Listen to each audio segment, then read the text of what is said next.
mo ang kaglalang, nganing magkatiripon, liwat magturuga.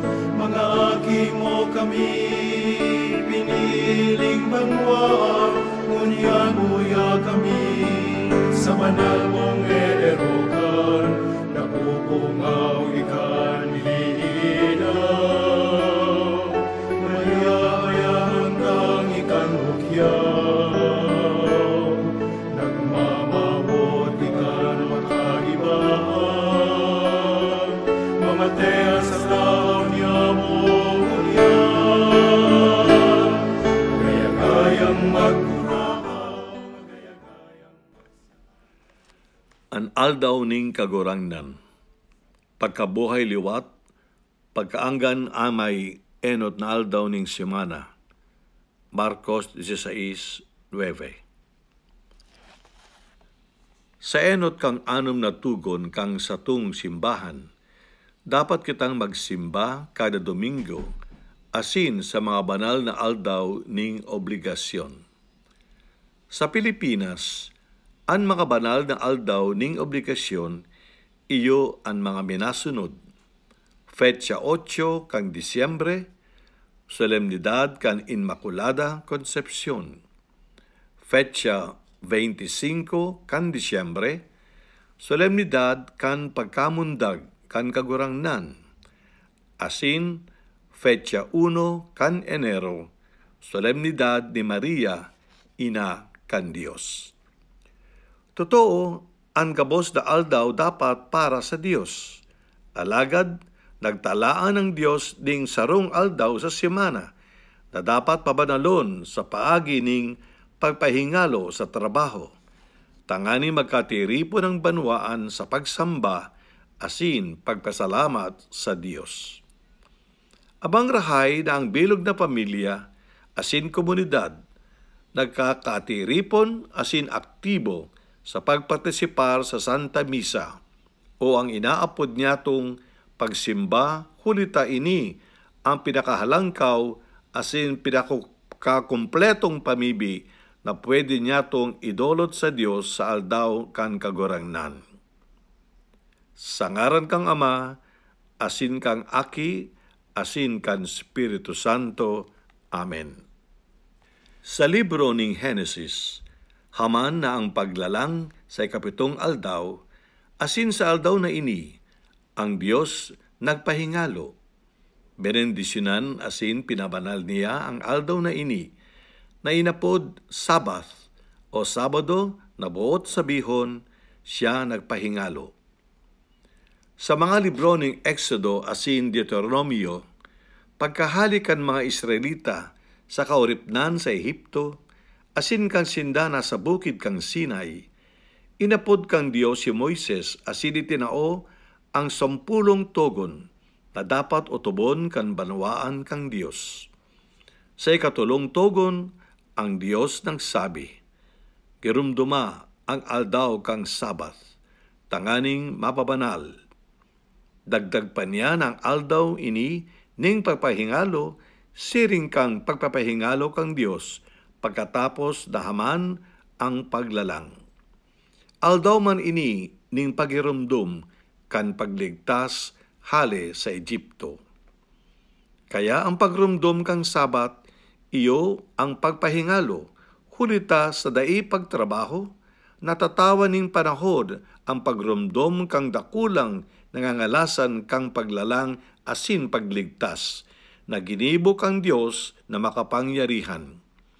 Dayman buot sabihon na maayong gigibuhon sa aldaw ding Sabat, kundi ini maging aldaw na dolot sa pagrumdum sa Dios sa paagi ning pagsamba, pag-umaw, asin pagpasalamat sa iya. Kaya sa aldaw na Sabat, bawal ang pagtrabaho asin ang mga Hudyo nagduduman sa sinagoga sa pagsamba asin pagpasalamat sa Dios. Siring man, ang paghinanyog sa banal na kasuratan sa pagrumdum kang kasaysayan kan kaligtasan, hulita ini ang aldaw para sa Dios, ang aldaw kan kagurangnan. Sa bagong tipan, Si Jesus nabuhay liwat sa enot na aldaw kang semana. Nagpahiling siya kay Maria Magdalena sa duwang disipulos na naglalakaw sa Emmaus, asin sa mga apostoles na tiripon sa laog kang trangkadong harong. Pagkalihis ning 8 aldaw, tiripon liwat ang mga apostoles sa enot na aldaw na naman ning semana. Asin nagpahiling giraray sa inda si Jesus.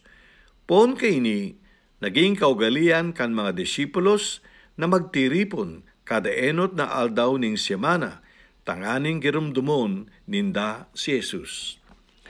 Hurita nabidbid kang duwang disipulos sa Emmaus, si Jesus sa pagbaak kang tinapay, asin sa pag-utob kan togon ni Jesus na ini paggibohon nindo sa pagrumdom sako. Naging kaugalian kan mga disipulos na pagbaak ning tinapay sa saindang pagtiripon. Dagdag pa kayan, nagkaigwaman sinda ning pag-adal kan banal na kasuratan, siring kang ginibo sa aldaw ning Sabath, tanganing makakuha ning kasimbagan sa kung ano ang ginigibo ninda, bilang pag-utob sa usogan sa inda, na magharubay kang marhay na bareta kan pagkabuhay liwat ni Jesus. Para sa mga disipulos ni Jesus, digdi nagpuon ang pagbabago kang pagdolot ding aldaw para sa Dios. Hali sa Sabath, nabalyo sa enot kang aldaw kang semana kuni sa pagkabuhay liwat ni Jesus. Aldaw na inaapod, Domingo, taiyo na, ini ang aldaw kan kagurangnan. Si Papa San Juan Pablo ikaduha, sa iyang surat Dies Domini, nagpahayag kan kahulugan, kahalagahan asin ang naging obligasyon kan lambang Kristiyano sa Domingo na iyo na ang aldaw kan kagurangnan. Sabi niya, ang Domingo, iyo ang pamayo kan gabos na aldaw kang semana, asin ang sakramento ning Eucharistia, iyo ang puso kang aldaw na ini. Kaya, ang prioridad kan lambang disipulo ni Jesus sa aldaw na ini, iyo ang pagsimba. Sa pagsimba, inuotob niya to ang tugon na ginoromdom asin pabanalon ang aldaw kang kagurangnan. Hulita ginigoromdom sa aldaw na ini ang misteryo Pascual, ang sentro kang Kristiyanong pagtubod. Makamundo na sa panahon ngunyan, kadakul ang mga Kristiyano na day na nahihiling ang importansya kang Domingo bilang aldaw kang kagurangnan. Garo kaayon na sana inina weekend na minsan pangani kadakul na aktibidades ang ginigibo alagad day kabali ang pagsimba. A pesar na ang pagsimba ang dapat na prioridad sa aldaw na ini. Abang rahay na sa tuyang pag-atid-atidon ng mga enot na Kristiyano, nakatarago asin madiklumpa sa kaagahan nagsisimba dahil sa takot na dakopon asin ipagadan. Alagad sa kusog ding buot sa pag-utob kang togon kang Dios, dai tinalikdan ang pagsimba. Magduko asin magtuninong na kita sa pagpamibi. O Diyos amang makakamhan, sa paglalang asin pagligtas mo sa mo, kami sa imo nagsasamba asin nagpapasalamat, pag umawon niya mo an sa imo ngaran. O Jesus, namumutan niya mong para tubos sa imong pagkabuhay liwat, sentro kang pagtubod niya mo, na dapat niya mong girumdumon kada Domingo. Tanganing pabanalon ang aldaw na itinalaan para sa imo. O Espiritu Santo, sa mong parasurog, liwanagan ang isip asin pakusugon ang kabutan niya mo na kami magsimbak kada Domingo asin sa mga banal na andaw ning obligasyon. O Inang Peña Francia asin Amang San Jose, aldaw ning kagurangnan sa mong pagyamanon. Amen. O Papa San Juan Pablo'y kaduha, Ipamibi mo kami. Sa ngaran kang Ama, asin kang Aki, asin kan Espiritu Santo.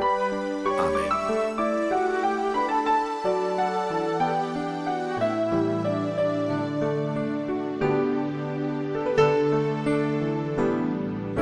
Iningal daw gibumo ang kaglalang, nganing magkatiripon, liwat magturuga.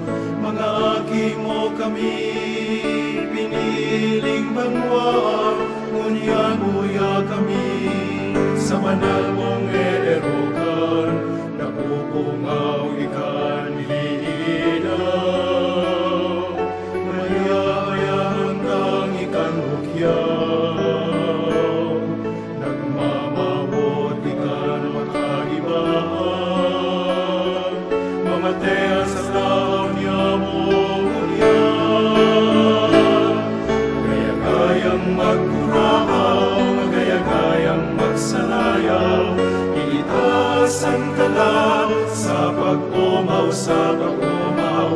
Magayagayang magkurahaw, magayagayang magsanayaw, sa mga awit ang Diyos ipaglangkaw. Diyos ning kagayonan, karahayan, magangalas, makakambal. Diyos ning kaligtasan, kaugmahan, Diyos niya mo sagod paman. Diyos ning kalangitan, kabukian, kapatagan, katubigan, kahiwasan. Diyos ning ginaban, mga nilalang, Diyos niya mo sagod paman.